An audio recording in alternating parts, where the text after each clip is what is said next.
Welcome to the Predictive PlayBook. I'm at Manny's Irish Pub, and I'm John Ryan.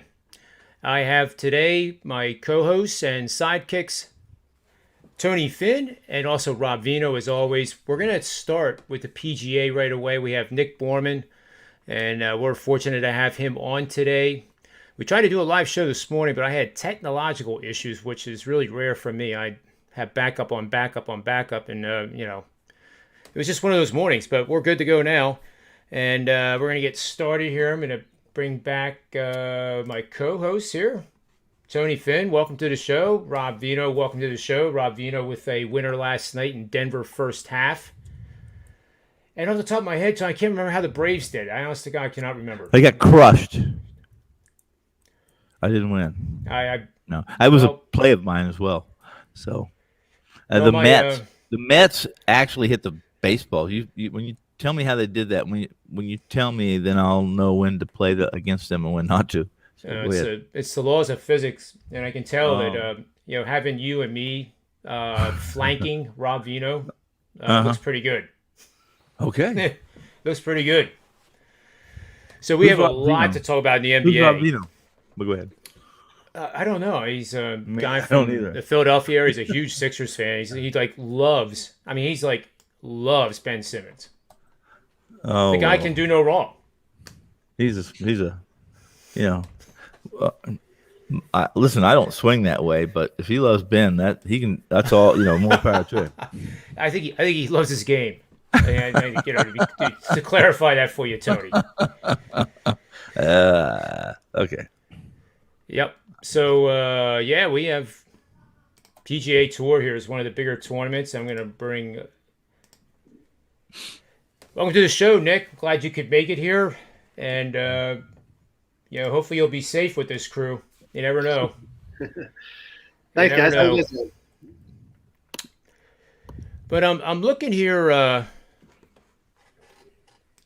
the Memorial, and this is the first time I honestly had time to even look at the scoreboard. And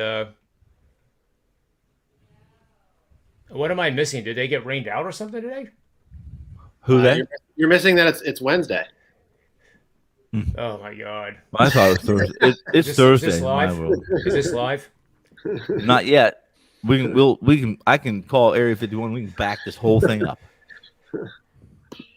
Wow. Put it on rewind. I mean, how do I get bailed out of this one? But it's the holiday. It's the holiday. Monday, was like not a normal day for us because we're used to doing like 20 shows and writing 100 pages of research, and we didn't do that on Monday.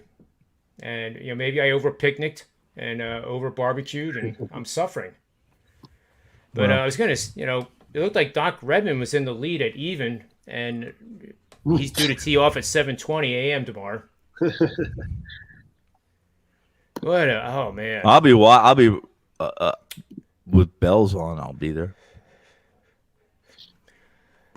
Oh boy! Well, we're gonna have. I'm not gonna talk about golf too much because I'm just gonna get buried with this one.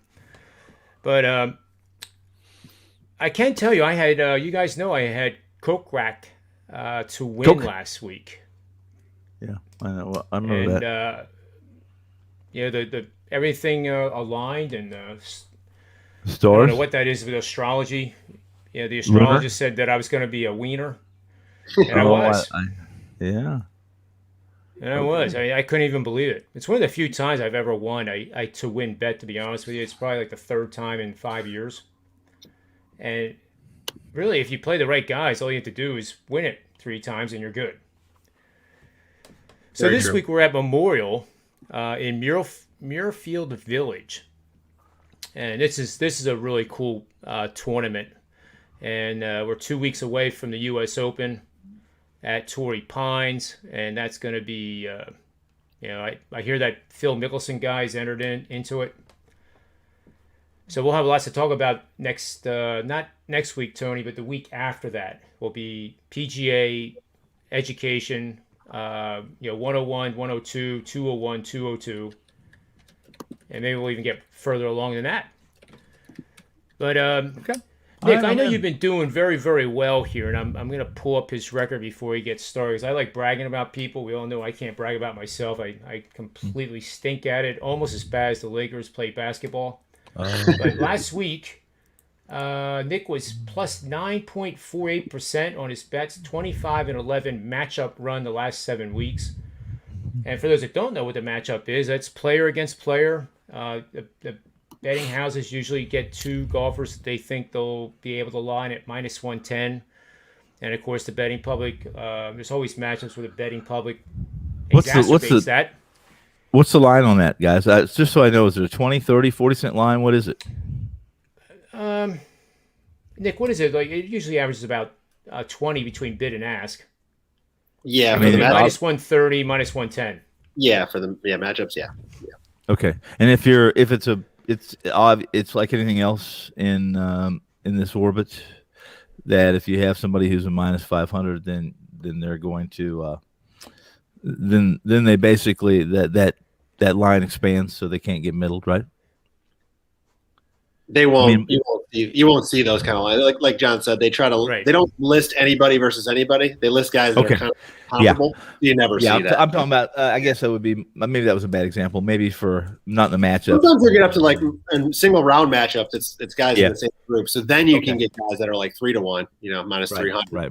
But it doesn't move a lot once they're out there because you only have one day to get the action, and actually in a couple hours, it doesn't move a lot. Gotcha. Okay. Yep. So this golf course is designed by Jack Nicklaus. I'm right on that, Nick, right?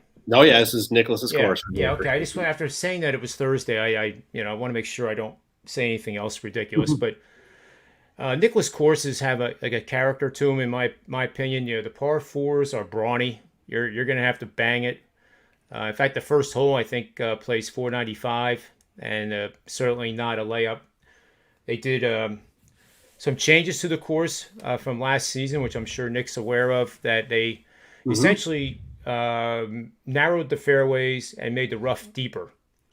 So it's really I think it's going to bring the scores down. I don't think we're going to see anybody 15 or 16 under.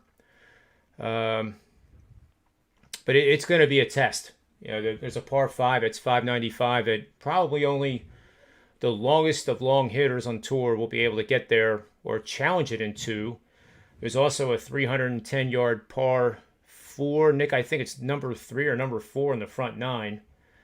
And you would think they'd be able to drive that, but the problem is it's a very small green and there's a big pond right in front of the green. So it actually is a pretty challenging 310-yard par 4. You have to make 2 good quality shots and take your 2 putts and walk away. So based on that intro, Nick, what do you have going for this tournament? Well, right now I do have my complete tournament pack up on my page at Wager Talk. I got outright leaderboard. I do have another 5% leaderboard play this week. I've won each of the last 2 weeks with those, so I'm going to continue those while they're working. And then right now I have 3 matchups. I'll probably add a first round or 2 matchup later today. I've been doing well with the first round matchups. Some guys just play well on Thursday, and it's just consistent every week. So they're kind of, I don't want to say easy, but I've had good success with them. But Muirfield this is a fun, tough golf course. It's going to play like a major. It's basically the warm up for the U.S. Open, like you mentioned in 2 weeks, John. All the big names are here. It's going to be set up just like a major, very difficult. Even in the past, the scores here are never low, and they had a lot of changes this year. They had 14 of 18 greens restructured, completely redid.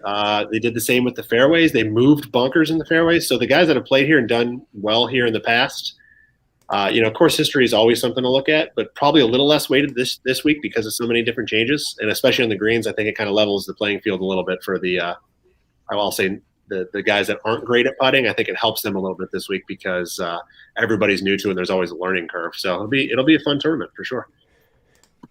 Yeah, no doubt. It's, of course, one of the few recently. It seems like I always say, "Oh, I've played that course," but this one I haven't.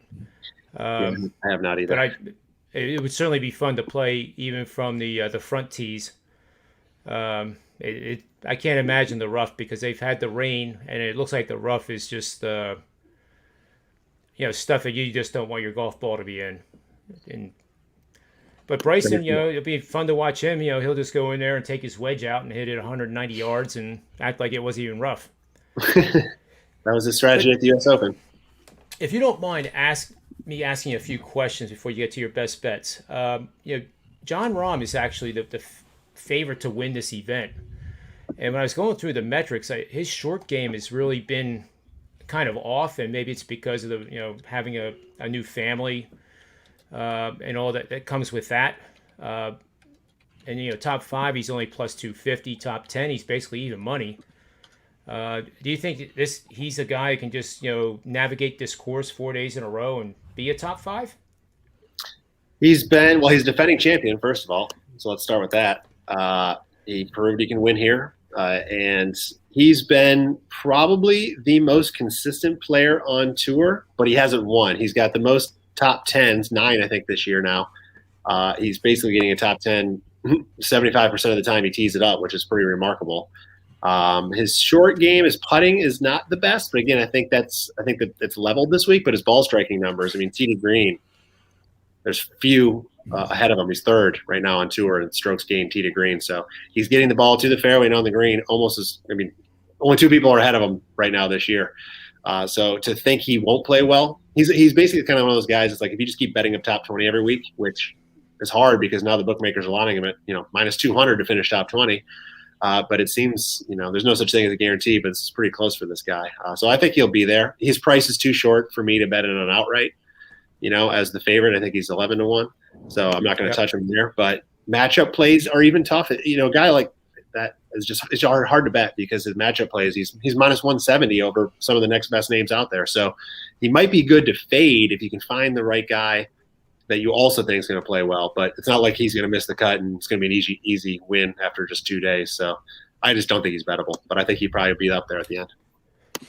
Well, we can always count on the chat room here. Max on record. This guy is best friends, I think, with Brooks Koepka because he says every single week, auto fade meathead day. And I'm not sure why he calls him meathead, but I guess because he it's so detailed and everything is utmost detail. Everything has to be perfect. His protein shakes. Yeah. Yep. So do you think he's a fade? Now, he's a guy that I would be scared to fade this week because of as I would call it, the brawniness of this course. You're going to have to bang this thing, and if you miss fairways, you better know how to get out of them. Or even bogeys are going to be hard to get. So what do you think about Bryson in this event? Well, the pedigree at the Memorial is beat up the par 5s and hang on the rest of the way. So you got to be a long hitter and you got to be good on the par 5s to have a chance. That's if you look at all the recipes for wins here in the past, it's the guys that shoot 10 under over the 4 days in the par 5s, and then you're just hoping to be even par or a couple over the rest of the way around. So, of course, he's got an advantage on par 5s. But at the same time, he hasn't been playing that well. His results haven't been that good. He has 1 top 10 in his last 5 starts. So he's coming off a 38th at the PGA, 55th at the Byron, 46th at the Masters. He's making cuts, but he's not really contending. So, his price has come down a little bit, which makes him a little bit more attractive because, of course, he's going to win again. But not a guy I put on my card this week, not a guy I really circled as a must fade or a must play. He's kind of just a guy I'm really ignoring this week, to be honest, as far as the betting market goes. Yeah, I share that feeling too. I'm not necessarily fading him for my DraftKings lineups, but he's not included because he's 11,000, and you can only spend 50,000 on 6 guys. Welcome to the show, Tony Mejia. By the way, hello, boys. How are you? I didn't want you sitting off stage listening to this great PGA discussion. Riveting. Yeah, I can tell you guys are writing down these best bets, and then you're gonna thank us next week. Like I know you guys. Did somebody say Jason something about Kovac golf? when you said I've. But it doesn't matter if you play golf or not. When the guy talking is giving out plays that have a chance to really win. It could be table tennis. I bet all of Rob's highlight plays, all of them. Mucho. Good money. That's good money. Highlights making a comeback. Making a comeback. They're playing in bell bottoms. let's take a look here's at all Knicks picks from last week. I still have them. I found the sheet. I think those are all my users, but my They're in other the show. ones in the package were winners. Yeah. What are some of the the sleepers, and then after that we'll go into the I guess the ones that you would the picks in the pants. So the sleepers, the guys that kind of flying under the radar. Taylor Gooch comes up on my radar, and I'm really I'd like to hear if you have any thoughts on him before you get into your sleepers, because I think he's a guy that I want to include him in the lineup, and if you say I should, then I will, and if you say I'm nuts, then I definitely won't.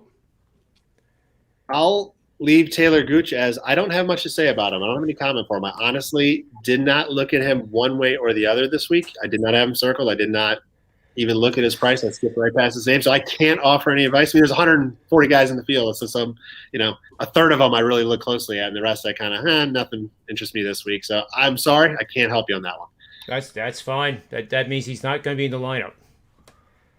So who are the sleepers that you like that are that 75? I guess the mid range to high range. I like Stewart Sink, 100-1 to win. Why not? The guy has 2 wins already this season. He's made 5 straight cuts, including 2 majors. He finished tied for 30th at the PGA, tied for 12th at the Masters. He does struggle with accuracy off the tee a little bit, but Muirfield does have some generous fairways. Even though they moved a little bit, they still have generous fairways, so that should help him out. But his iron game is fantastic. He's 3rd on tour in greens and regulation.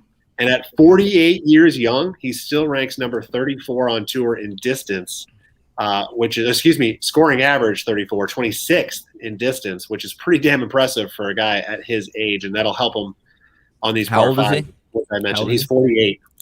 And so you're saying at his age, what's wrong? At his age, hey, listen, how many What are you NBA players are still playing at 48? 48's getting there. Golf he can still play though. Phil proved it. Yeah, 48. Right. He's still getting it done. He's got 7 top 20s and 17 events this year. Phil's a baby. Phil is a baby. Yeah, 51. Baby on the Champions Tour. So I like Stewart, 100-1, plus 750 for a top 10 or plus 320 for a top 20. So anytime I'm taking a long shot like that, I'm usually sprinkling a little on the 100-1 and a little bit on the top 20 at plus 320. That way, if he just has a decent week, he doesn't win, I can at least cover my bet and usually net a few bucks. So I do like the top 20 play on Stewart Sink this week. That makes a lot of sense to me because he is really playing well. Mm-hmm. And age doesn't matter. Yeah, he's blast from the past, you could say, this year. It matters, Johnny. Any others on your radar? And I don't want you to give away any of your premium stuff, obviously, but because people in the chat room, if even if you don't know the golf, it explains to you how to do it, and it's a lot of fun once you start getting into it. You see right here on the show that Rob Vino is becoming a PGA junkie, and he's got sheets of paper that are he has reams of paper, if the truth be told, of PGA stats. It's impressive. The inspiration has inspired many. I love it. I Yeah. have a couple guys. He was my long shot play. A couple guys in the mid range. Louis Oosthuizen, he's been playing very, very well. His is wild. He's got at FanDuel, he's 41-1. At DraftKings, he's 22-1. You don't see that kind of discrepancy from one book to the other. Ever. How many tournaments has he won? So Louis, he's won a lot on question. He's won a lot on the European Tour. Right. But I saw him in contention early on. He was second at the PGA. That was Right. his fifth runner-up at a major. He doesn't have a win there yet. But I was going to say I'm not. I follow golf enough to know who they are and who's doing well, who's not doing well. That I'm basically a weekend warrior. You're right on the money. He's a guy that's kind of always there, but he's never really breaking through. Right. I think what's his age? Do you know? He's in his 40s. I would have. I got this impression he's going to be one of those. He's going to be that guy that finishes second, third, fourth, fifth, quite a bit.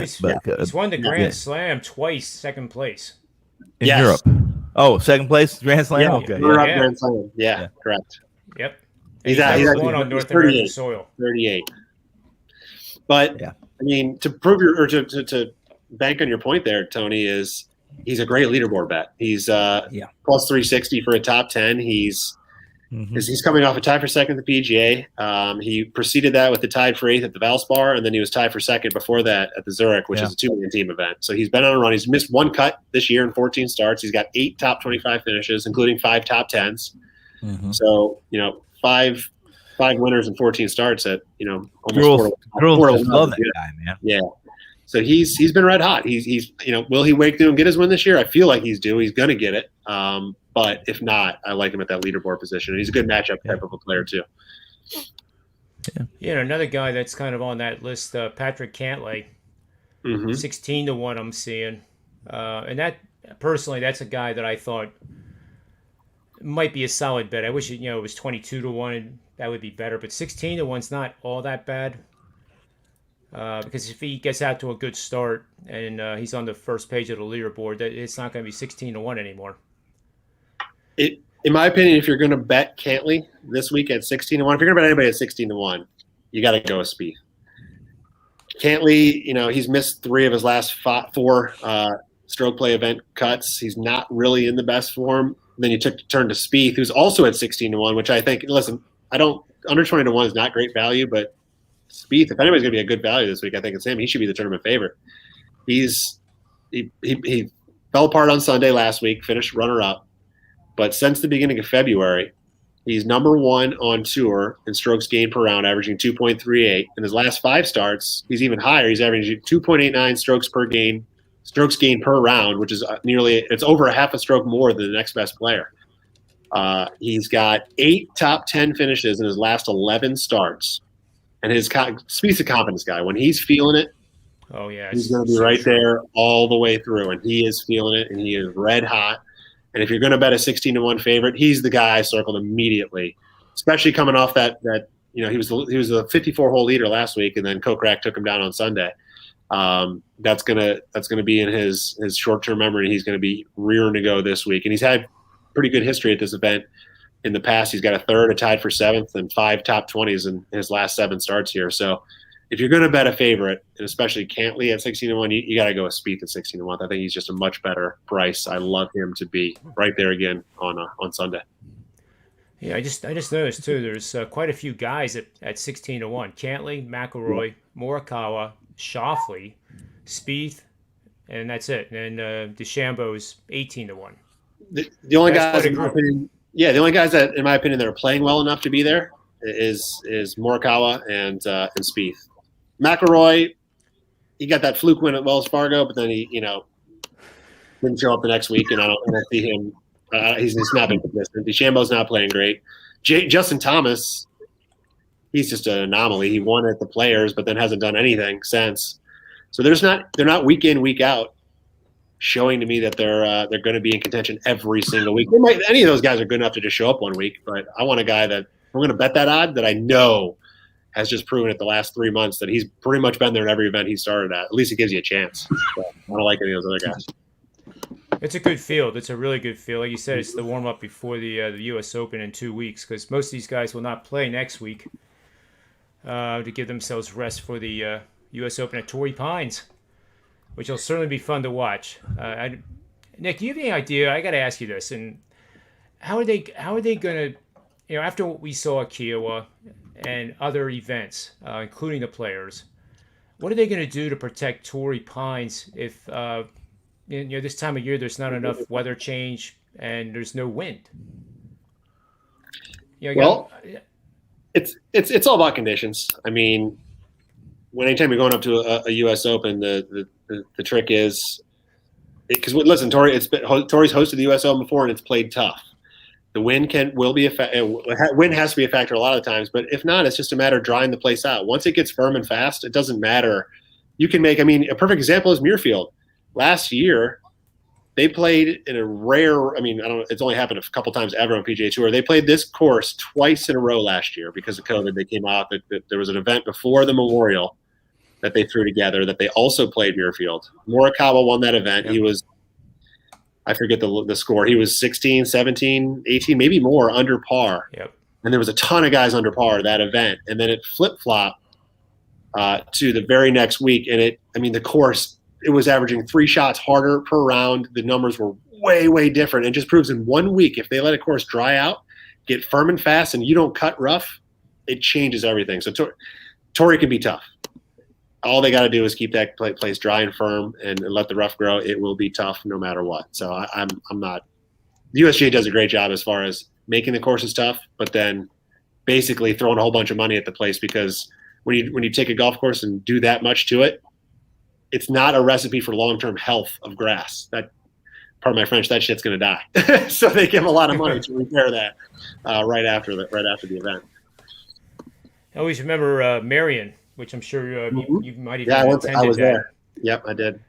That was because what they do there is they tighten up the fairways by letting the rough become higher, much higher than what the members usually play in. And then because I remember going into that day, the media was saying it was going to be 25 under, and it ended up being Justin Rose, I think, at -9. Mm-hmm. So you're right. The PGA does a great job setting up these events, and I guess the goal still is that the winner is only a few shots under par. I guess the old goal was par. Yep. And everybody else would be over par, which we've seen historically. But now the technology and the athleticism of these guys is just off the charts. So it's hard to imagine any course. I mean, if there was ever a course that would do it, it was Kiowa. And there was plenty of guys under there, including that 50-year-old guy. Any final thoughts there, Nick? Yeah, I'll throw one matchup out there because I know Rob's got his pencil ready and he wants that matchup winner. It's a number 2 pencil too that he used on his SAT test. No, I write these down in ink, Nick, so don't mess up. Okay, all right. I can't erase these. All right, I love it. All right, so matchup I'm looking at, and I would have taken this matchup at probably -120, but it's +125. It's Patton Kazire over Brendan Todd. So Kazire finished third last week at the Charles Schwab, which was his second straight tied for third finish. He now has 5 top 10s in his 20 starts this year. He's only missed 3 cuts. He ranks 33rd in scoring average, 30th in greens and reg, and 15th in strokes gained putting. Todd also had a good week last week, but that was only his second top 10 in 20 starts this year. He's been pretty steady with cuts made as well. He's only missed 4, but he's never really been near the top of the leaderboards. He's kind of like that first out on the weekend type of a guy. Todd does lead the tour in driving accuracy, but somehow ranks 171st in a strokes gained approach, which is remarkably bad considering how he's playing out of the fairway over 75% of the time. So I don't understand that. But the reason for that is he's a short hitter. He ranks 206th in driving distance, and that's going to hurt him this week. I mean, you got long holes with very small greens, so you're hitting a lot of 5 irons, 4 irons, which are tough to hit small greens and hold them. And this place played as the 5th toughest course last year as far as greens and regulation, with players just hitting 57%. So his lack of length, I think, is going to hurt him this week. And I think that's a good reason to bet Kazire over him. Kazire is a lot longer than him and will be hitting shorter clubs into these greens and has been playing well. So +125, I thought on that matchup.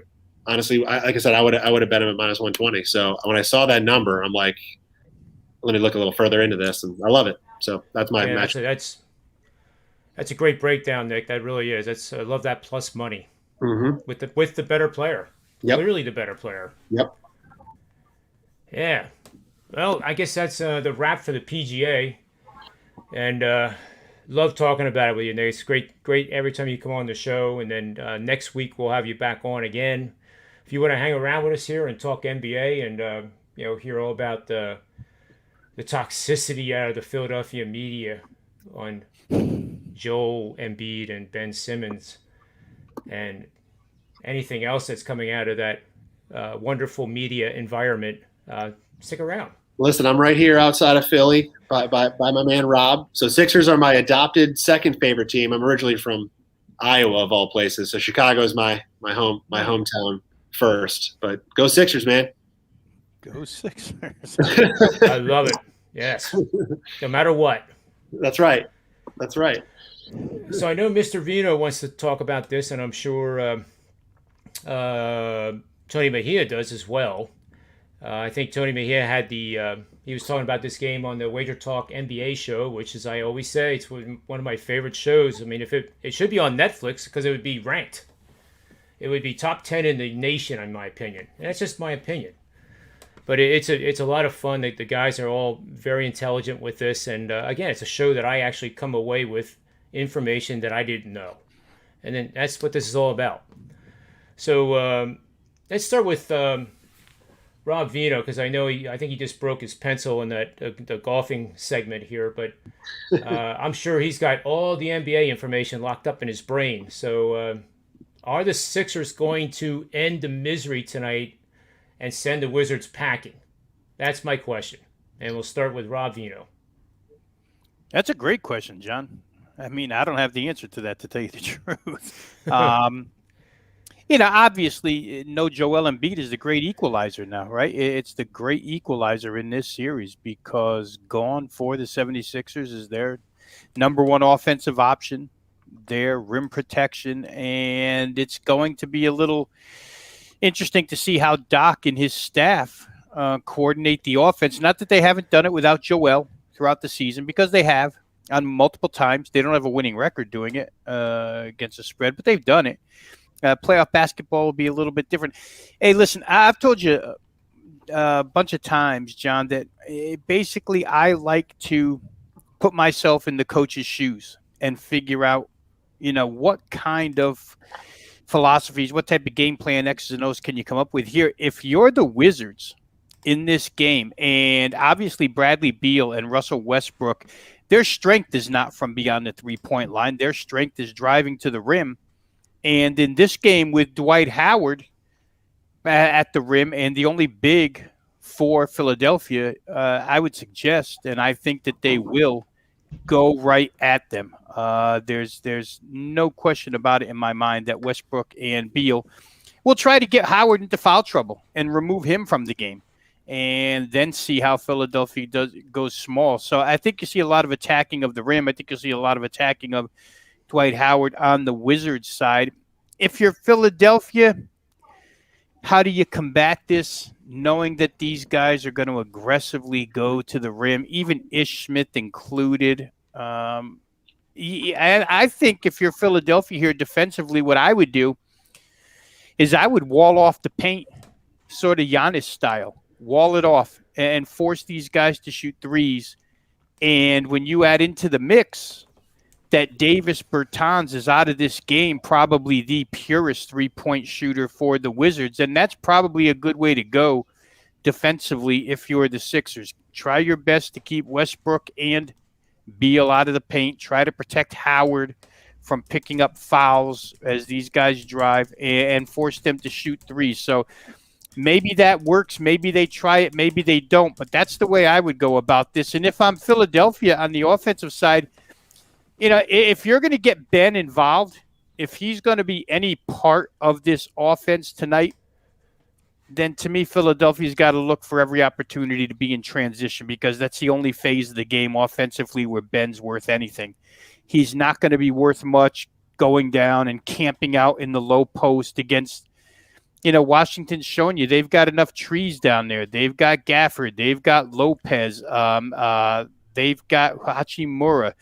They've got Alex Len. This is not a roster that Ben can just go down, camp out, and make a living in the low post here. And I don't know that Philadelphia is going to seek him out as a first option anyway. This offense probably gets run through Tobias. So if I'm Philadelphia, again, as much as I can, I abandon the half court and run in transition so that Ben can be a part of this and you're not playing 5-on-4. In a half-court offense. We'll see how it goes. It kind of makes me, my first inclination here, guys, was to play under the total. 231, let's go under, because Joel's points are a big deal in this game to be missing. He does bring a lot on the defensive end, but they've only really slowed Washington down in one game, held them to 95. And these games, for the most part, have all been overs, right? I think 3 of the 4 have gone 235 or better. But now at 230, and I think it's been bet down to 229. Like I say, my first inclination was to go under. I probably still could get there with that. But side perspective is really hard because Washington's going to have a newfound confidence without Embiid in this game. They won the last game. They were tied at 96. I think it was tied at 96 when they went to the Hack-a-Ben type of defense, which we'll definitely see again. If the game dictates that, time and situation dictates it, we'll see it again. So side is a little bit difficult for me, but I may get there with total. I'm surprised the first half total continues to climb, guys. I saw it just about 5 minutes ago as high as 118, which, 59 aside, I'm not so sure. I'm not willing to bet into it. I'm not willing to bet against it at this point in time. But I think if I get anywhere with this game, it would be towards the under. So with Embiid out, this is what I was trying to figure out today. The games with Embiid in it were basically -8, -7.5. Embiid's out. We're at a steady 6. We get confirmation that he is not playing. It doesn't move. And the total actually is higher than it was when Embiid played in games. So I sometimes think, what's the market trying to tell me here? And it's making me lean Philadelphia because the line has not. I think Embiid's worth a hell of a lot more than 2 points to a betting line, or even 1.5. 3.5, 4. I think it was baked in though, because what's that, Tony? I think it was baked in because he was considered doubtful. I mean, but I think you're right though. I didn't touch it this morning because I saw it. I'm like, oh yeah, he's not going to play. So maybe it'll move down to 5 if I want to play Philly. But and you know this about the 76ers. I have a phobia of Ben Simmons at the free throw line costing me games, backdoor covered wise. And you mix in more minutes for Dwight Howard, who's also an atrocious free throw shooter. So from that standpoint, I'm not leaning side at all. I think Philly can win by 10, but who knows if they will. With Beal and Westbrook still banged up, no Bertans. I'm definitely in on the under. The play that I gave out on the NBA tip-off show, and play I'll give out here, and I'll elaborate more later. But yeah, I mean, there's it's an interesting game, and I'm hoping it's over by the chance that by the time I get to move on to the other games, because I'm going to have to skip one with the 4 back-to-backs. Yep. Well, here's one last question on this matchup, and I've said it before. Is this the time where they start Matisse Thybulle and Simmons together? And both you guys are definitely on the under, I believe, in this game. And seeing them start, I would think would be really 231, 230 would be an excellent number to get, because the two of them on the floor are going to be better than one, and then the other one coming in with the second unit. And then the corollary question to that first one is, which guy is Simmons going to be covering? Which one is he going to shut down? And to both your points, I think if there was ever a game where you're going to see where Simmons is really, really good at what he does, it's going to be tonight. Because without Embiid in there, it's kind of fallen on him and Tobias Harris's shoulders. Simmons is going to have to create the space that he usually does to free up the 3-point shooters. How do you see the first part of it? Does it make sense if you were the coach to roll the dice and put both those defensive guys on the floor at the same time? They won't start them. They won't start them that way, John. But, I mean, you could see more minutes out of Thybulle because of that. But, again, to the under, Thybulle and Simmons on the floor at the same time takes away, 2 guys that can't score. So now you only have 3 guys. So that plays to the under as well. The more those 2 play together, the better your underplay looks.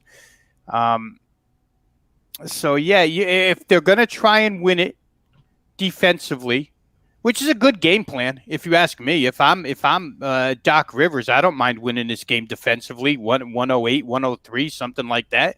I'm totally fine with that. Like I say, I would actually build that Giannis-type wall across the paint and force Washington to do what they don't do well. They don't shoot threes very well. They had one game in this series where I think they were 2 for 22. And when you minus Bertans from the equation, they really don't shoot threes well. They want to make a living in the paint. They're going to attack Dwight Howard. I wonder, how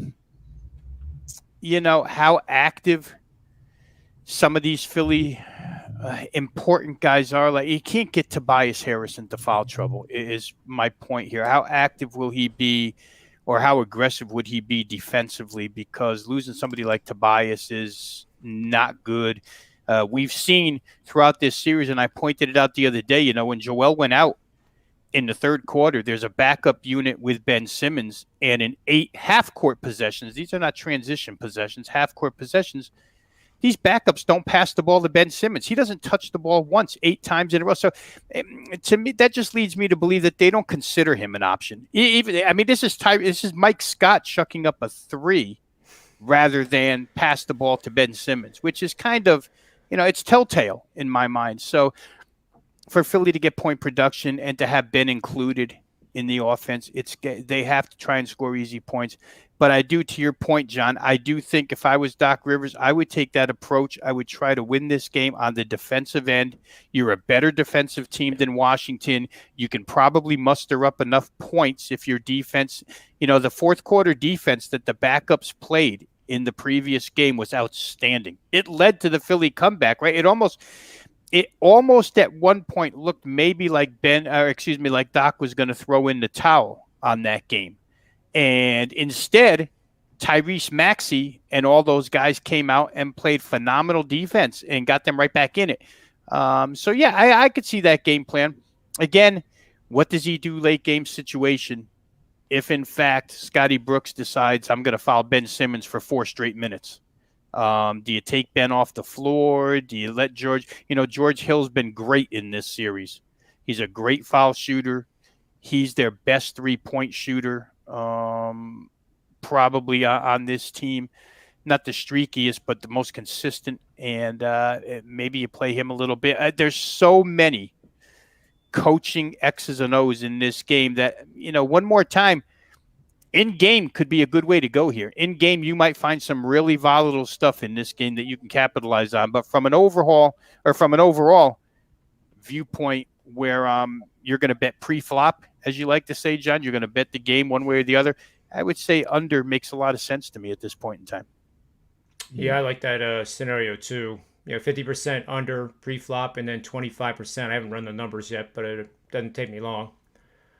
And I would definitely play Thibault more minutes. I mean, he changed that game too with 4 steals, 5 blocks, and he can have that dramatic an impact. And right now, you're going to see what Scotty Brooks is going to bring to the table, because with no Bertans, you're relying on Hachimura to stay out of foul trouble, and you're probably going 3 guards unless you play Chandler Hutchins in those minutes. So you're probably going those 3 small guards, and not that Westbrook's small, but Ish Smith and Neto in there with Beal and Westbrook, and you have a length advantage, especially if you mix in George Hill and Thibault and Simmons and there. So from that standpoint, I think that Washington is up against it if they can't get out in transition, get Howard out of there, and really get up and down, because they're not a good 3-point shooting team whatsoever. Yeah, it's a funny matchup too, guys, because Washington actually is the bigger team, right? I mean, that trio of Lopez has been great in this series. Gafford, a real good shot blocker, and Alex Len, for what it's worth, has done better than he played all season. So they've got the Scotty Brooks at some point looked to go big, but I think everything we're painting here. Between Tony and myself and you, John, I think everything we're painting adds up to why is this thing 230 points, and why does the first half over continue to go up? I think everything we've discussed here would lead you to believe under is the right play. Yeah, I think so too. I mean, the only excuse I can have for the first half under, or first half total going up, is that expectations that Washington's going to come out firing with Westbrook and Beal, and they're going to run. Which they always do. It's the number 1 tempo team in the NBA. They're going to run. Yep. How Philly defends the rim is the question, right? It just let's make sure they don't get to the rim and force them to shoot those threes, because, hey, if they make them, they make them, guys. But Ish Smith wants the rim. Russell Westbrook wants the rim. Bradley Beal, for what it's worth, wants the rim. And, don't give them what they want. Push them back. Yep. Make them shoot. Well, I think if there's a defensive unit, and I'm saying this objectively, that can do it and really lock down on their studs, this is it.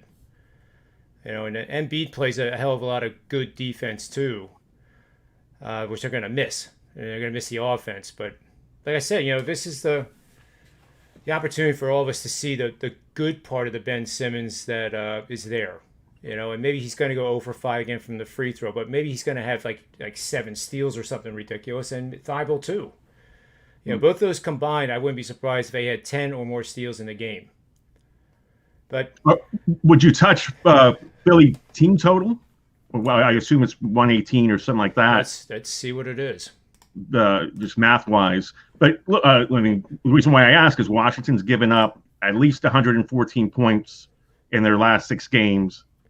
Before that, they had a stretch where they gave up 141, 135, 129, 132, 125, 120. So, I mean, I think that's where that total comes in. But again, you're banking on both teams to show up if you're riding the over. That would be my hesitation with that, and why I like the under. Because even if it's a blowout late, not that Russell Westbrook's a quitter or anything, but he's not 100%. And if it's a 15-point game late fourth quarter, you're heavy into garbage time. And there's some ugly garbage time players on both sides. Hopefully Tyrese Maxey doesn't get going. Yeah, he was great last game. Yeah. My goodness, his energy is incredible. I mean, he's real streaky. Can't help but to like him. He built up that confidence last game, and he was going to do. His mind was made up. He was going to score points. But if if you miss your first 2 shots, that confidence goes by the wayside, and then you're not as aggressive anymore. So he could just as easily go backwards for him. But it's an interesting game, John. For Philly fans that are living and dying with this team because they don't get much else from the Flyers, the Phillies, or the Birds at this point in time, you hope they can end it right here.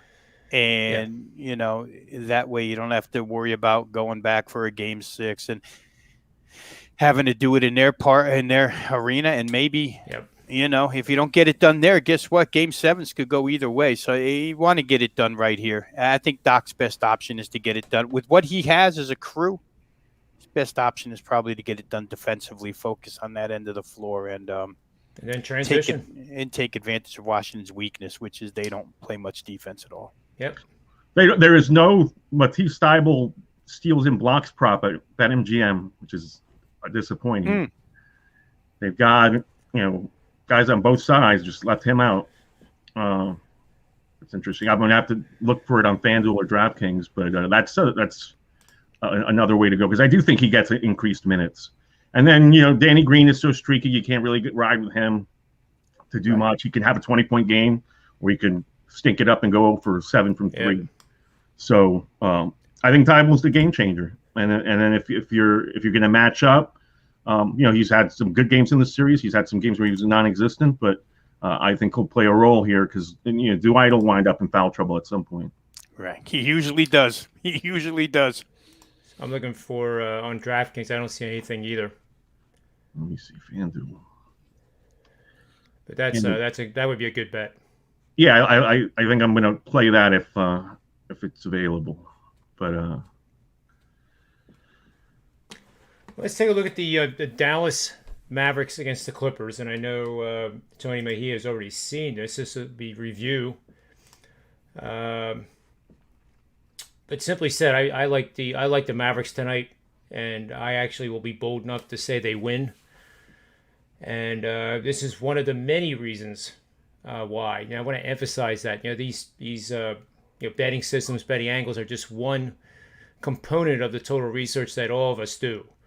It's not just me doing this kind of stuff. Tony Mejia does it. Tony Finn does it. Rob V. They all do it. And that's what it's the hard work that it breeds the success of all the handicappers at Wager Talk and Sports Memo. There's no shortcut. So anyway, in this game, Staples Arena, we have betting on road teams playing with the same season revenge of a double-digit loss. Doesn't take long to read that one. No. But obviously in the playoffs, you're going to get this situation a lot more than the regular season. So as you can see on the board there, the records are quite strong. And then at the end, if our road team is installed as a dog of any size and is averaging more than 110 points per game, the record becomes a highly profitable 25-10 for 71.4% winning bets. Last 5 seasons, all spells to bet on the Mavericks and then sprinkle a little bit on the money line. And the way I do is I take 80% of my normal bet size. So an example would be a $100 better would put $80 on the line, $20 on the money line. And yes, this might not be an upset win tonight, but if you do that little sprinkle on these types of situations, it has a great chance of adding more profitability to the bottom line at the end of the season. So that's my take, and I'll turn it over to Tony Mejia here to see what he thinks of this game and if he has any leans or even strong opinions on this game. I have nothing on this game because I really respect the Clippers, but they scared me off the first two games. Now, we were talking on this show, we were talking on the tip-off show, how Patrick Beverley was useless in the series, and Ty Lue figured that out and went Batum, and now they've won the last two games, and Doncic isn't 100%. Although I think he's going to be fine enough to play and make a difference. I think I'm leaning, especially since FanDuel does not have a Matisse Thybulle player prop, and I think I promised my clients one. And since I don't have action on this game, maybe this is where I get in on a Tim Hardaway Jr. bounce back game, because he was awful in Game 4. Yes, yeah. And so the number I see is 16.5. It's a little high, but with Luka drawing double teams, somebody's going to have to score. You can't really rely on Josh Richardson, although he's capable, but just too streaky. And knowing Rick Carlisle, he's going to say, "Hey, you're a vet. You got to get going, and you got to have a green light. So feel confident to do that." So I think that's going to be my player prop for the evening. Yeah, I like that one a lot. That's a good one, Tony. Makes a lot of sense. Yeah, let's turn it over to. Go ahead, Tony. If you have something. Oh no, I'm saying Hardaway Jr. He's not somebody that's going to shrink in the moment. He scored 12 in Game 3, I guess, and then Game 4. What was it? I'm looking it up real quick. He scored 12 in Game 3, and in Game 4 he was dreadful. Scored 4 points on 1 of 8 shooting. So, it's strange to see that happen in your home arena, but at the same time he can be a difference maker. He's Porzingis is your number 2 option, but I think I definitely trust Hardaway more, especially since I think Porzingis is just a liability.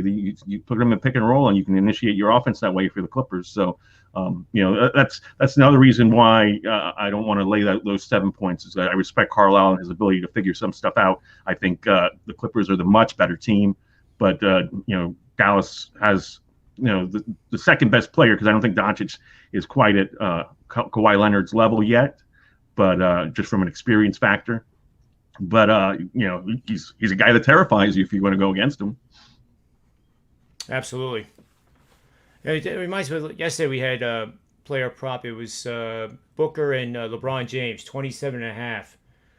LeBron had heavy favorite juice on him. I think, what was it, Rob? Like a 135? And if I remember right, Booker was plus 110. I know I actually did Booker before the game, obviously, and I got just even money, plus 100. But on DraftKings at the time, it was plus 110 or plus 115, and making a little case study example of the betting public is thinking that LeBron's going to have vintage LeBron, and he's going to blow that total away, which he could have easily done, but he didn't. He went under, and Booker went over by a couple points. But the point is that he went over.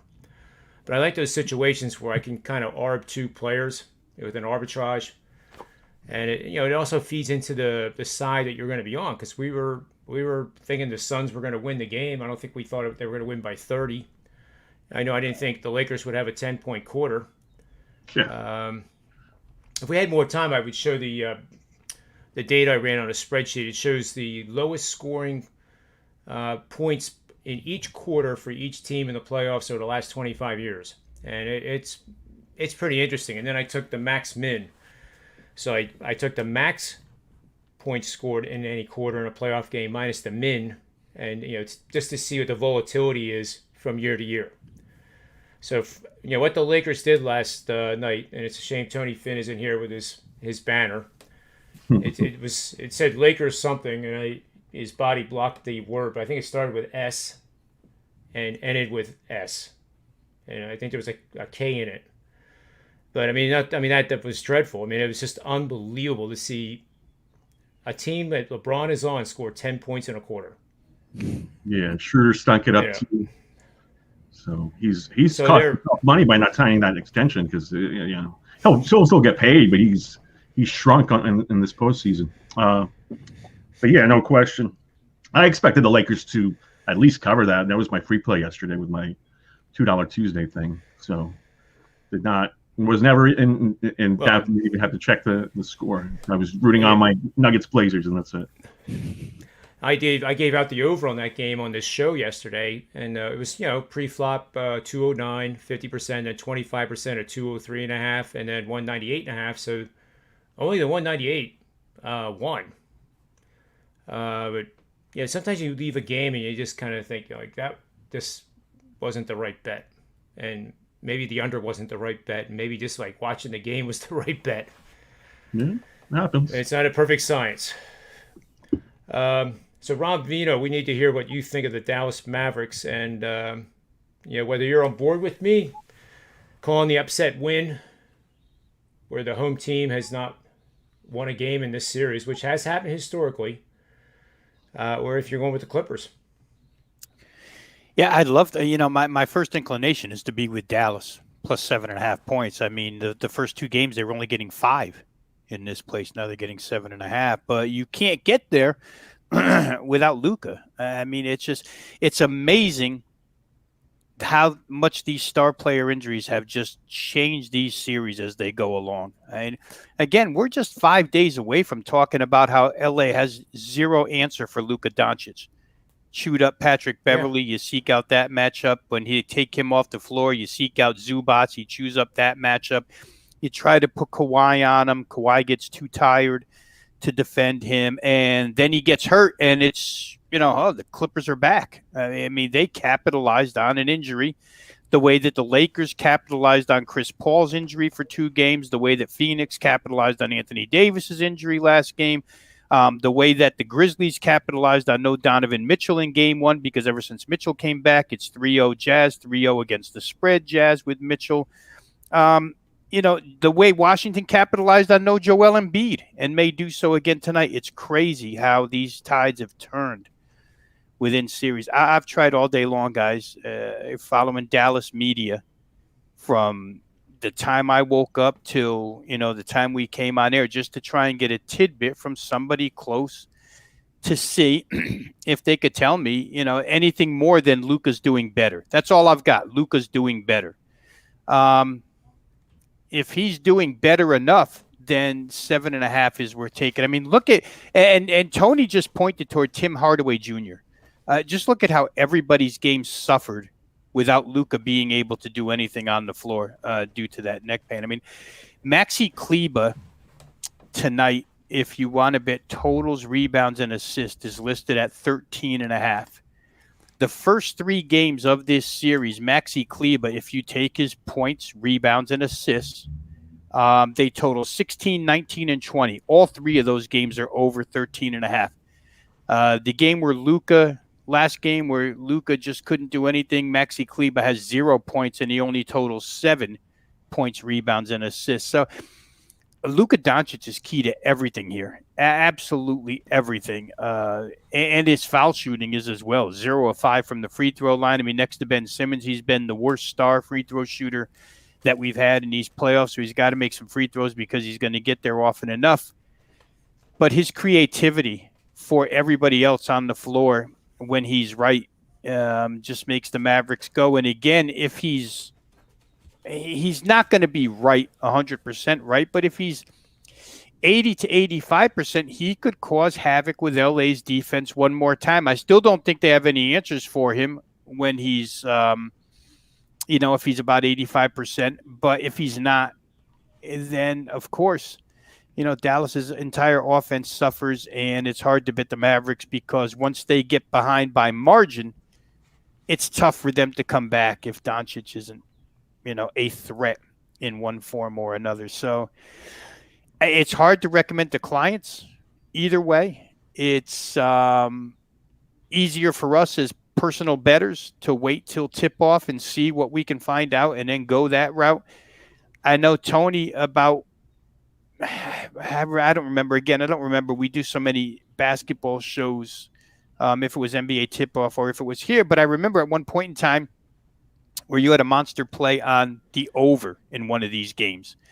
And they got way over in that. I think the first game they stayed under. Because I remember hanging on for dear life in that game. It got to 216. It stayed under. Then the next game it went over. The third game it went over. And then last game right down the toilet again under. But here we're staring at about the same number, 217, where we got 2 overs. And if Luka's right, I would love to be on over here because I think the points came real easy for both of these teams in 2 consecutive games. And I don't think the defenses have found a lot of answers other than the Clippers finding that it's a lot easier to defend Luka when he's not Luka. So too much hinges on him, John, for me. Like I say, Tony listed a prop with Hardaway as a potential bet. I would say that if Luka was right, I might be on Maxi Kleba as a potential bet. He gets a lot of wide open threes from Luka feeds when things are going well. But if they're not going well, it's hard to put all your stock in one player. We're finding that out with a bunch of these teams. And this is just another one. We'll see. I hope he's okay. It's a better series if Luka's okay. But, nerve pain, cervical nerve pain, I give him credit for battling it out, just for getting on the floor. That's for a 22-year-old kid. I know he's been a professional since he was 15 or 16, but takes guts to get out there and play in that type of pain and try and make it happen for your team. We'll see how it goes tonight. Yeah, definite in-game spot. Watch the first 5 minutes, see how he's looking, and even if it takes him a while to get a rhythm, maybe he'll get loosened up. But yeah, it's hard to find another catalyst if he's not going. Like Hardaway Jr. needs other people to set him up. And Porzingis, again, if you can play through him, but then he's got nothing on defense. Yeah, they have a lot of stationary players. They don't have creators. They've got a lot of stationary players that need to be set up. And, Jalen Brunson is a guy that can be aggressive and shoots halfway decent from 3. But they just don't have Dorian Finney-Smith's not that guy. None of those guys are that guy. They need a creator, and it's why, looking toward their offseason where they have so much cap space, they have enough availability to sign 2 max contracts. They're going to be pretty active in off season here, trying to find another creator. Eyes are on John Collins to Dallas. Somebody like that would be a huge, huge difference maker in Dallas right now. Yeah, I like your in-game bet. The idea of it. Like this is a game where I could actually decide in the next hour that I'm not going to bet it pre-flop at all. And to Tony Mejia's point, watch how Doncic is acting. And for those that don't know who Tony Mejia is, he was a CBS national beat writer, talked to obviously a ton of people. He's seen injuries like this before, so he kind of really knows what he's talking about when he says, watch how he looks and the body language. And I think that's going to, that first 5 minutes, I think you're absolutely right, Tony. It's going to dictate the outcome of the game. It's going to dictate the winner. Yeah. Because if it's not looking good, it's not going to be good. And he could look good at the beginning, guys, and then take a fall during the game, and that looking good could be all over with. So the type of basketball that he plays, which involves a lot of contact, he draws a lot of fouls. He loves to get into the paint. He'll take shots from guys. One shot in that area that's hurting him, and that's why this is so tough to play. It's just so tough to play at this point. I know they get the best of treatment. I mean, a lot of guys get this injury, but they don't have the treatment plans that NBA players get. And he's had some days. They got lucky with the schedule maker here, right? It's been a few days. They didn't have to go with only 1 day's rest. He's had 2 full days rest. So we'll see. Like I say, I hope for the series' sake he's okay because it's a good series. It's a good matchup both ways. But again, it's all guesswork, right? We could guess, just not in the business of guessing with money. Nope. Not even Steve Merrill's money, right? No, I'll guess with Steve Merrill's money. There's no problem there. he's got enough. I hear it really wouldn't be a big thing. I don't even know if he'd know that you took it. So anyway, that's I guess we have to kind of wrap up the show here. I was going to try to get to the one of the other games. Why don't we break down one of the last two remaining games, and I'll let you guys pick it. Either the Hawks, Knicks, which the Hawks are up 3-1, looking to close it out, or the Utah Jazz and the Grizz. Utah Jazz -5.5, and also up 3-1. Right? They're up 3-1. I don't have it in front of me. Yep. Just on the point that Rob made about the Mavericks kind of lucking out with the schedule, Knicks did the same thing. Because Randall looks like he's worn down. R.J. Barrett played the second most minutes in the league, I think, this season. You're relying on Derrick Rose to play high 30s in volume and minutes. So, from that standpoint, having an extra day off and then getting an infusion of that fan base could pick up the Knicks in this game. Because I mean, there's no question that the Hawks have been the better team. They score more easily. But the Knicks do have grit, and I don't expect them to go out at home, but I could see it. A season like this that has really been such a turnaround for them. So out of the blue, it would be a shame to send 18,000 disappointed Knicks fans home. But at the same time, it's been a great season for them. It's the first time since 2011 Madison Square Garden's had a playoff game, and the future's bright. They pick up a player, make a good draft pick or two. If memory serves correct, they do have kind of not a stockpile of them like the Sixers had, but I think they are in good position for a good draft. If they'd had listened to me when I said you got to draft Michael Porter Jr. instead of Kevin Knox back in that draft, that was a game changer, right? And I called it. Sure was. Analyzing that draft, but quickly is a winner, and they've got some guys that play hard out there. Yep. Yeah, they got backcourt pieces for sure that are explosive. Enough of them. It's got to come from other spots. Real quick on this game, John. I kind of take the same mindset, the same approach that I took with Denver last night. The Knicks, for what it's worth during the regular season, were just an ATM machine. Knicks first half. And in a lot of instances, Knicks over in the first half. And that's not been the way in this series. The Atlanta Hawks have won all 4 first halves in this particular series. I like the Knicks first half tonight. They lay 1 point. They're coming back home. It's a sense of urgency. You're down 3-1. The crowd will be going crazy, led by Spike Lee and others. So if you can't, like I said with Denver yesterday, if you can't come out of the shoot energized and with some sort of passion and, again, sense of urgency and extreme focus, then, you're going to go out. So I think the Knicks, led by Tom Thibodeau, will come out with that. They're the type of team, their makeup is that type of team to come out with the high intensity right from the get-go. They're laying 1 point first half. Like I say, they've lost all 4 first halves, which is uncharacteristic of them this season. They've been better than that. They lost by 2 points and by 13 points in the first half at home at MSG. They lost by 14 and 4 on the road in State Farm.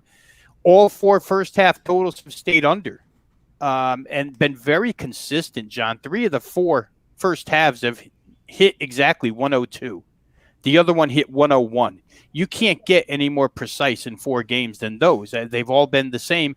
And the Knicks have been really the reason why they haven't reached the 106, 107, whatever, 108, where the first half total has been lined, because the Knicks haven't gotten more than 50 in any first half so far.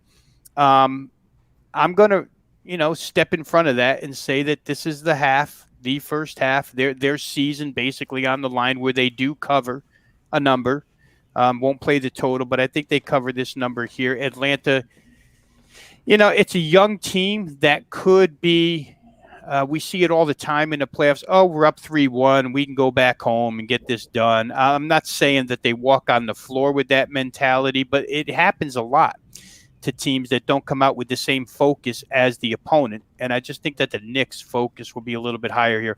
1 point's not a lot to ask to lay, especially, like I say, from a team that's been good first half all season long up until this series. I think they get it done tonight. So much like the Denver game last night, I'll go that route. Knicks first half over. I mean, not first half over. Knicks first half -1. Rob, what are your thoughts on money line? And so you're not stuck with a push if you win by 1, especially like a tight. Because I'm a money line guy. If I see it 1.5, 2. I'll go 2. I'll buy the 2 points.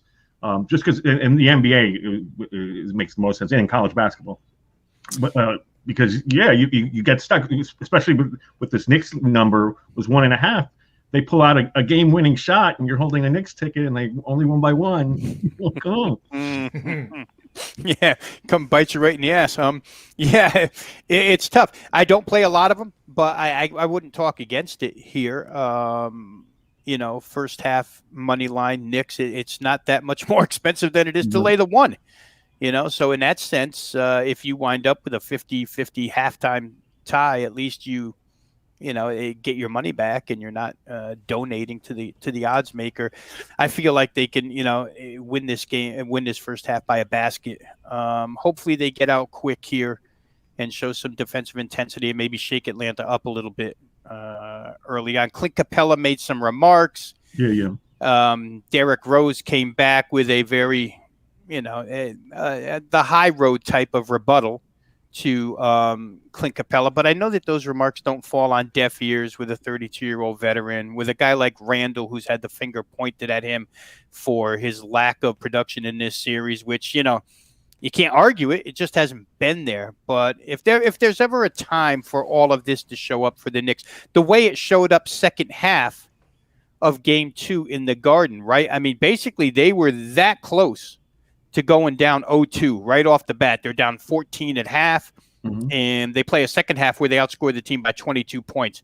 All kinds of urgency. I'm hoping or thinking that that's the kind of urgency you'll get out of the Knicks first half here. Money line bettors, if you want to play money line. Even game, I think the game is only 1.5, right, Tone? Maybe that's even what you're referring to. Yeah. It's not that much more expensive than laying 110. Definitely. Well, supporting that first half, I was thinking around the database, and did you know that playing on home teams at a first half line with within 2 points on either side of pick, with the home team coming off 2 consecutive double-digit road losses or more, and facing an opponent off 2 consecutive ATS wins as a favorite, has gone 35-10 for 78%. First half line Knicks. It's crazy. I had a little discussion about this on the NBA tip-off show yesterday, or maybe it was here with you and Tony, John, where NBA playoff handicapping is just, it's a different type of handicapping than regular season handicapping is, for sure. So much of this is situational. I mean, I'm a fundamental guy. I like to break down the 5 on the floor, the 9-man rotations, and who's got the matchup. The NBA is all about matchups, right? Just like the NFL. But when it comes to this stuff, situation so often overrides any fundamental advantage that you might have. Like Tony said, the Hawks are clearly the better team, and the Hawks are a threat in the next round to Philadelphia. But situationally, to me, the spot where the Knicks are in here just overrides all of that. And in NBA handicapping, we can go through these 8 playoff series so far and find more than a handful of instances where situation dictates your play. The rest of it be damned. And that's just the difference between this postseason handicapping and regular season handicapping. I know, in regular season, we talk a lot about back-to-backs, 3 out of 4 on the road, travel, and all that stuff. And that is situational as well. But a lot of times the X's and O's aren't good enough to overcome some of that. Here, I think, and you just pointed out 35-10. That kind of goes to my point here, where playoff handicapping, you can ride situations a little more solely without, and push the other stuff away. Maybe I get that one here. Reggie Bullock went scoreless, and he's obviously somebody that they count on. So he hits 3 threes. It's a completely different game. I get you 9 points. Yeah. They've got explosive guys, too. Like I could say quickly, Alec Burks. These guys can all explode if they get off. Hopefully the crowd helps. 15,000. Anybody know if the crowd has been increased at Staples? I tried to look this morning, but I think it's still the same 7,700 or whatever it was. Right, yeah. If anything, it's incremental, like really small. Well, one last quick question answer for this guy. He's one of our loyal chat room guys, Kevin Riley, and hopefully he didn't leave to go to the casino yet. You can't ever tell when they leave or they're still there. But if you're still there, Kevin, You guys like Utah and the over. I think that's what he's saying. Utah for the game and over as a parlay. I think that's what he's saying. I don't think he's saying Utah over as a team total.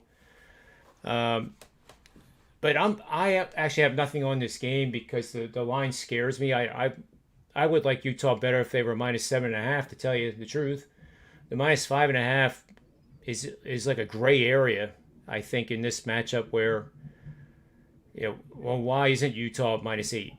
It's it's like the market is telling me either to lay off or take Memphis in a bold move, and then of course my mind gets really out of hand like Tony Finn style, and I start thinking parlay with the Mavericks and the Grizzly on the money line, with pizza money, and then I pull myself back to reality. But do you guys have any thought on this game?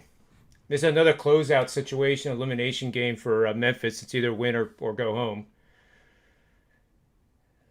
Going up against one of the best teams in the NBA in Utah. Any thoughts? I just wouldn't write off the Grizzlies. That's my observation, but I'm also not gonna fade the Jazz. My 4% is on this total, so I will not divulge that. But I think that the Grizzlies have shown, with that win over San Antonio that got really scary, and then the upset of the Warriors, in San Francisco, that they are going to be a tough out. At this point, Donovan Mitchell came back and changed the dynamic of the series, and he played closer in Game 4, and obviously is the biggest difference maker in the series. But they're right there. I mean, they had it, make or miss league time, and Ja Morant, Dylan Brooks. One thing that they've shown us in this postseason is that they're going to come out and compete.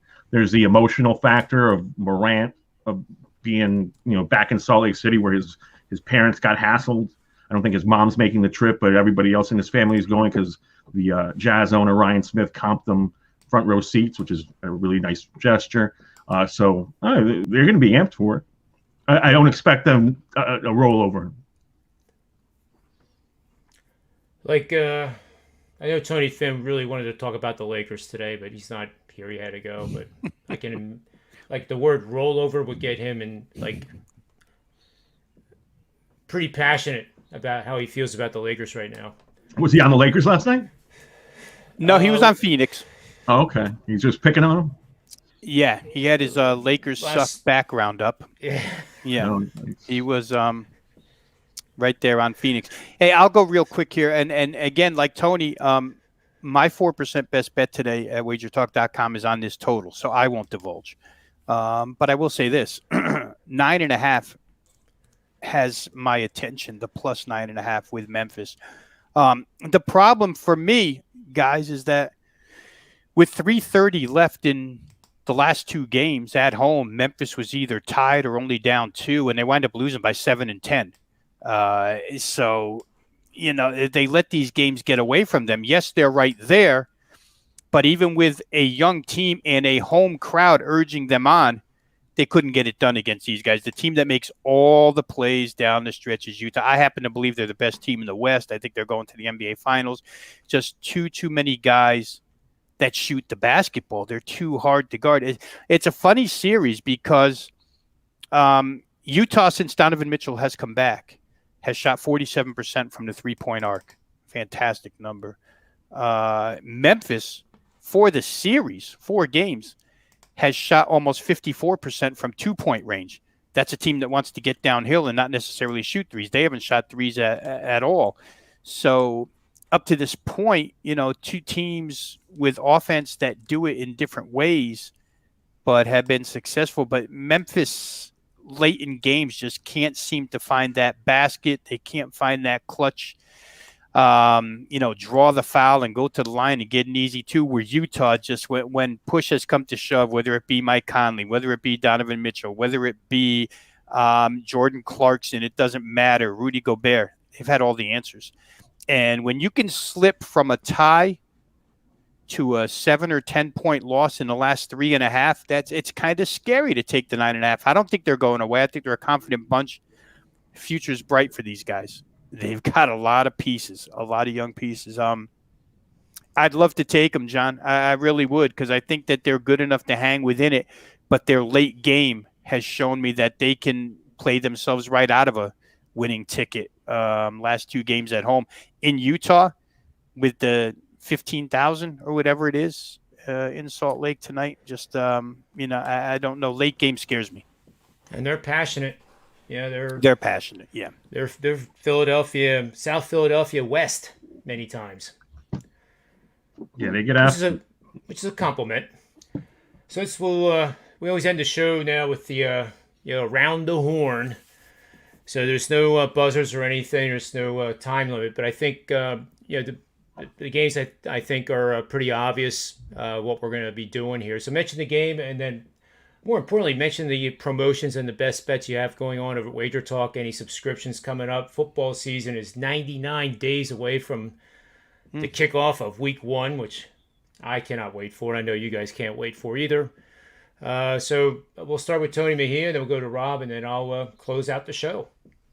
All right. Well, I'm 7-0 on 5% plays in these playoffs, so that's tremendous because it really took me up a level. I had a disappointing NBA regular season, for various reasons, but I'm at least 15-3 on the 5% for this season, so I'll hang that. I'll hang my hat on that for this season. Hopefully, hope for more next season. And I'm 4-1 on my 4% plays. 11 of my last 16 4% totals. 62% run on my last 29 4% plays. So those are cashing. And my free pick is the same one I gave out earlier. It's the under in Philadelphia and Washington. I just think that there's too many poor free throw shooters. Too much of a defensive tone that both guys want to set. And yeah, I mean, you've got Westbrook and Smith darting down and trying to get downhill to get Howard in foul trouble. I am concerned about that, but I'm going to take my chances with the under. And I wish I would have gotten it 230, got 229.5. Yeah, and while you guys been talking, I actually did the in-game numbers. It's based on. You might see this in your your TD Ameritrade or your E-Trade mobile app. It's called Applied Volatility, and this is only after 26 years. It's only hit me now, and I've actually been a institutional trader for a lot longer than I've been sports betting professional. But implied volatility measures basically the expected ranges that a stock or an option or a futures contract is going to endure over the course of a day or a week or a month or whatever you define it to do. So I adapted it, modified it for the NBA, and treated the NBA total as if it was a stock. So let's say, I guess Apple is probably the one that's closest to the price of an NBA total, around 230. And it projects what the range of the game is going to be based on their most recent performance. It's weighted most recent. But it goes back over the course of 50 games. And I just arbitrarily picked that, and it happened to be a good number because the P/JR value matches up very, very well. So in this game with a total of, we're seeing the market at 230, I believe, right now.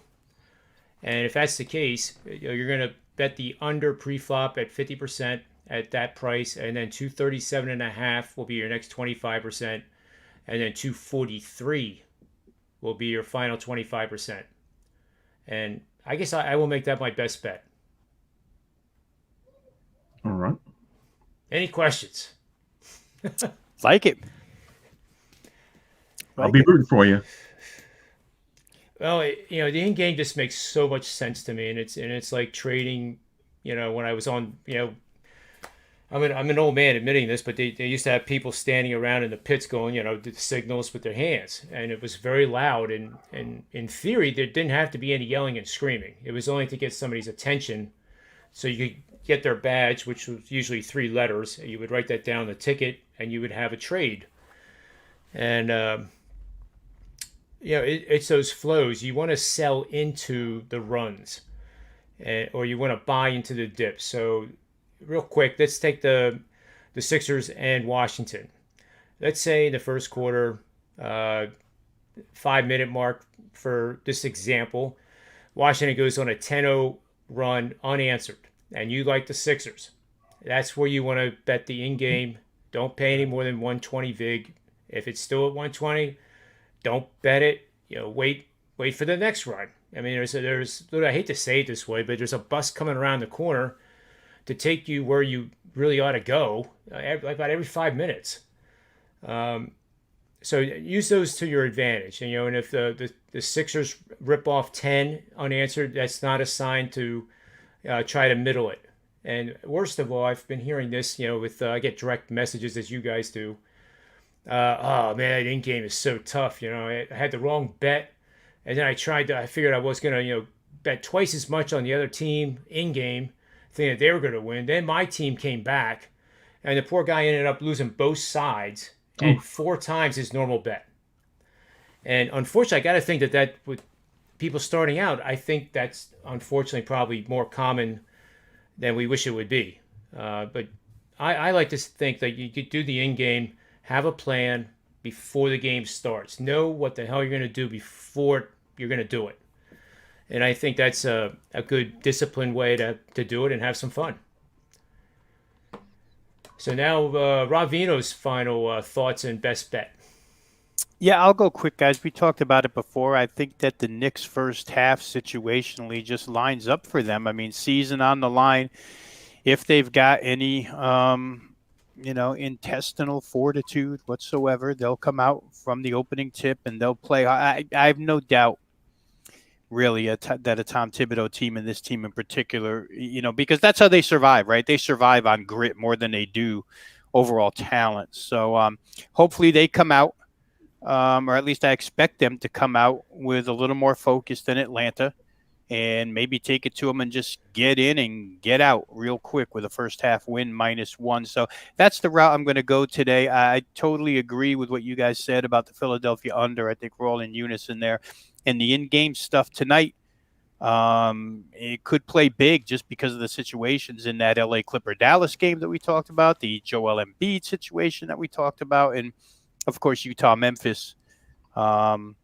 In game was never more prevalent than it was in that Portland-Denver game. Hey, Tone, real quick here, because I didn't have $2 Tuesday, and we all know that when you're the featured handicapper on $2 Tuesday, the sales pour in, and you're looking to get a lot of people on the happy side of an outcome. And as a guy who had that total last night, and I watched Portland open up 0 for 8, I can't even imagine if I was the $2 handicap, would have been, come on, Dane, make a shot. But boy, by the end of the first quarter, they were rolling, and it never stopped. And some of the shots Damian Lillard made last night, I know, John, I, and Tony were talking about it off air.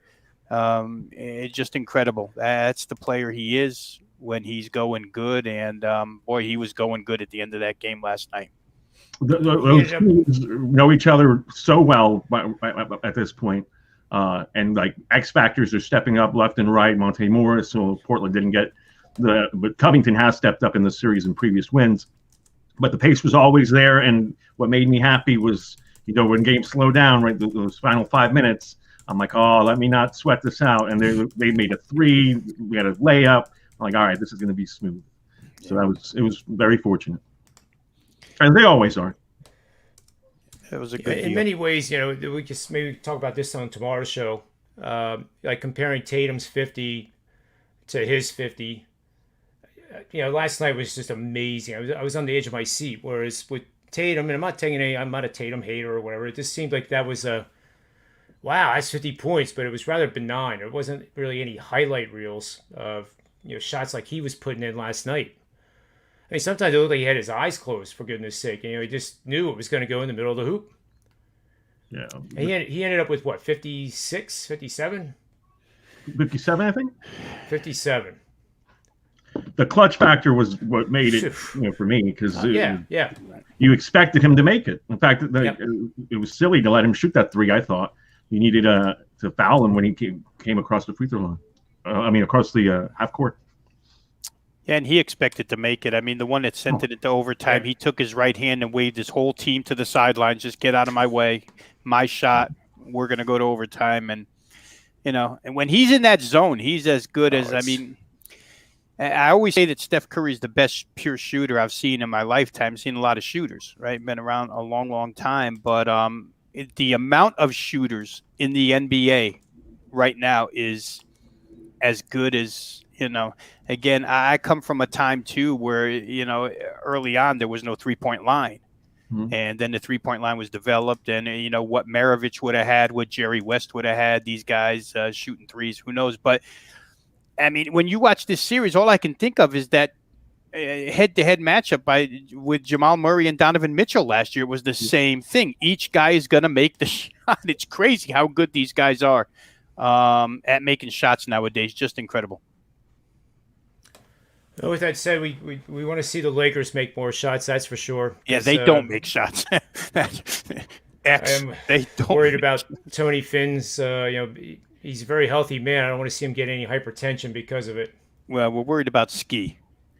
Because as we were on, I told you, as we were on the show yesterday, NBA tip-off, we were analyzing, me and Teddy. It was our turns to go back to back, and Ski's head was off to the side, and Joe called him on it, and he was actually betting more on the Lakers at the time. So we worry a little bit about Ski right now. Hopefully the Lakers can get back for his sake. But boy, they just don't. You don't want to look at their shot chart because a bunch of red X's. Yeah, I mean, I have to write a preview for Gaming Today tonight for tomorrow's game, and it's basically like, all right, well, we're looking at Chris Paul and we're looking at Anthony Davis. Both will probably play. Both are going to be limited. So we'll see. Yeah, great stuff, guys. Really appreciate you being on the show. And I just wanted to add this for the best bets because I really like that Cleveland points, assists, rebounds by Rob Vino of 7.5 plus 100 at DraftKings. Maxi. And, yep. And Seth Curry is my personal, which I did bet during the show, actually. 14.5 points plus 100. I remember game one when he basically saved that game against Washington. And I think, he stands to reason he would be a pretty important piece in that second unit. So 14.5 seems pretty low. So with that said, Tony, Rob, thanks for being on the show. As always, I appreciate your time. It's great having you on board. Let's have a big-time profitable night, everyone. Bet with your head and not over it. And for the Predictive PlayBook, sportsmemo.com, wagertalk.com. May all the wins be yours.